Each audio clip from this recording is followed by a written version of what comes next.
আপু আমাকে প্রথম দেখাইছিলেন হলো জানুয়ারির 9 তারিখে উত্তরা থেকে এসে, না? জি। জানুয়ারি 9 থেকে দেখালেন, তারপরে আমি 1 মাসের ওষুধ দিলাম, আলহামদুলিল্লাহ বাবু কনসেপ্ট করে গেল, না?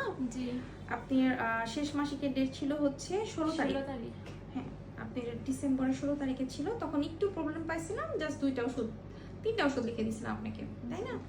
তারপরে তো আমাকে অনলাইনে জানালেন বাবু কনসেপ্ট করে গেছে। তারপরে আজকে তো আলহামদুলিল্লাহ আলটা করলাম 10 সপ্তাহ 3 দিন, তাই না? মেয়ের বাবু হওয়ার ডেট হচ্ছে 21/9/26। কনগ্রেচুলেশন। যাই হোক আলহামদুলিল্লাহ সব ভালো আছে, রক্তের গ্রুপই পজিটিভ, কোনো ইনফেকশন নাই। আপনার রক্তের পয়েন্টও খুব ভালো আসছে, এজিপি টিএজিটি এগুলো ভালো আসছে, মানে সব পয়েন্ট ভালো, 12.9 রক্ত অনেক ভালো আসছে, ঠিক আছে? তো যাই হোক আপনি নিয়ম কানুনগুলো মেনে চলতে হবে, আমি তো সব বলেই দিই।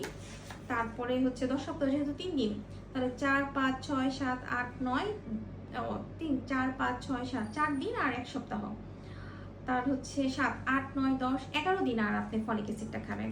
তারপর থেকে 11 দিন পর থেকে যে ওষুধ খাবেন সেটাও আজকে লিখে দিব। ওকে, আচ্ছা, ঠিক আছে, ঠিক আছে।